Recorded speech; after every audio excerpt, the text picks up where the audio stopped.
Okay, so in this tutorial, we're going to learn about the if statement in JavaScript. So the if statement is really cool. We're finally getting to a part now of this course where we can start to make decisions in JavaScript. So how the if statement works is you have the keyword if, you then have parentheses, and inside of the parentheses, you can do a test. Okay, so, does a password have a certain number of characters? Does an age variable equal some sort of number? If that condition inside of the parentheses evaluates to true, we then enter the code block, i.e. the area between the curly braces, and just run whatever piece of code is in there, okay? So that is an if statement in JavaScript. So let's actually write one out. So as I say, we use the keyword if, we have parentheses, and basically we run some code inside of the curly braces if some condition is true. Now to start off, what I'm going to do is I'm going to hard code this to be true and just show you how JavaScript would execute all of this. So you might just say console.log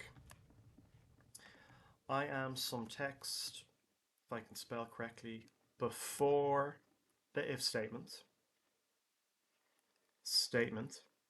Okay, awesome. We'll just do a console.log I am inside the if statement. Okay.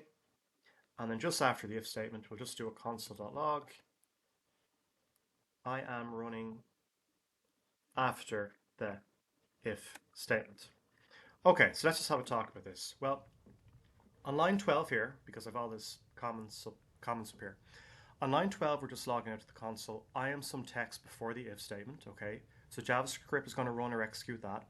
Then we come down to our if statement. Now, I told you that with an if statement, if the condition inside of the parentheses evaluates to true, we're going to run the code inside of the if statement. So I have hard coded that to be true, okay? So in other words, we're not doing some condition test that JavaScript has to evaluate. I've just told it, yeah, I want that to be true, so run the code. So we're going to log out to the console. I am inside the if statement, and then once the if statement completes, it's executed all of the code in between the curly braces. We're then just going to log out to the console. I am running after the if statement. So let's just save and refresh and have a look. And like I say, we get the text before the if statement, inside the if statement, and I am running after the if statement, okay? So just to show you that, we could do numbers as well. So basically, we're running number 1, number 2. I'm just showing you essentially the order of execution. So basically, whatever code is before the if statement will run first, then the if statement will run if true, and then whatever is after the if statement. So if I save and refresh, whoops, we get 1, 2, and 3. Okay, that's awesome.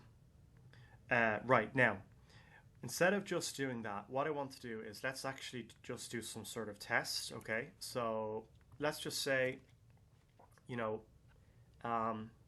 a bank balance. We'll say let, bank balance be equal to 200, okay? We get a call from our friend, and he's like, hey, I want you to come out on a party with us, right? So go drinking. Well, we're kind of like, right, it might be an expensive night, so we kind of need at least $100. So if we have $100 or more, we're going to go out and party. So console.log, we'll say something like, yeah, I love this party, woohoo, or something like that, right? Okay, parties on the beach are my personal favorite. It's winter right now, it makes me sad. Okay, so we've created our variable, let bank balance equal to 200. Then we're doing our if statement here. When I say doing our if statement, what I really should say is we are evaluating some condition, okay, to be true or false. And if that condition is true, we're going to run all of the code inside the code block, i.e. between the curly braces. So, is the bank balance of 200 greater than or equal to 100? Well, yes, it is. So that's going to evaluate to true. And when that condition evaluates to true, we're going to run or execute the code inside of our curly braces, i.e. the code block, okay? i.e. that code block. So let's have a look. If I save and refresh, we should log out to the console. Yay, I love this party. Okay. Yay, I love this party. Okay, awesome. And by the way, you don't just have to run one piece of code inside of the if statement. You could do multiple lines, so just to show that to you. Okay, you really like the party, hence why you're saying it out like 4 times. Okay, so yay, I love this party. Okay, awesome.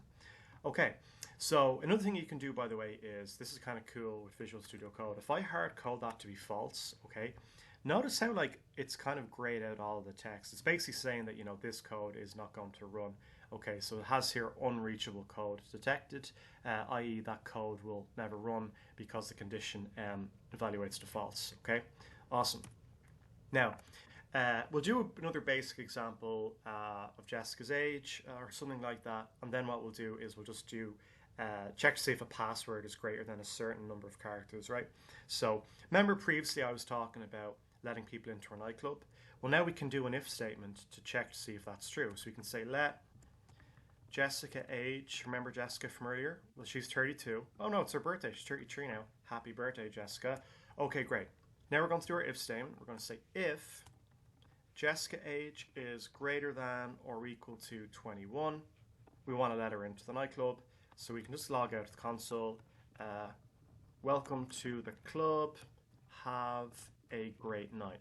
Okay. Personally, I'm not mad at nightclubs. I just prefer bars because I can hear people talking, but we're all different preferences. Okay. So Jessica is 33 years of age. So I've said let Jessica age, that variable, and I've assigned it the value of 33.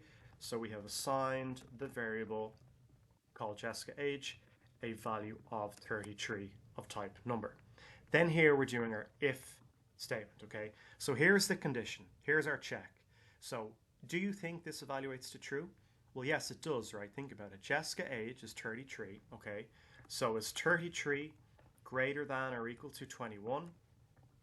Yes, it is. That evaluates to true, and because that evaluates to true, we then enter the if statement, i.e. run the code inside of the curly braces. So we're just logging out of the console, console.log, welcome to the club, have a great night. So if I save and refresh, we get welcome to the club, have a great night. Okay, awesome. So guys, that is the if statement in JavaScript. In the next tutorial, I want to show you basically a way where you can run a piece of code if the if condition evaluates to true, but run another piece of code, i.e. another code block, if this condition here evaluates to false. So I'll show you that in the next tutorial.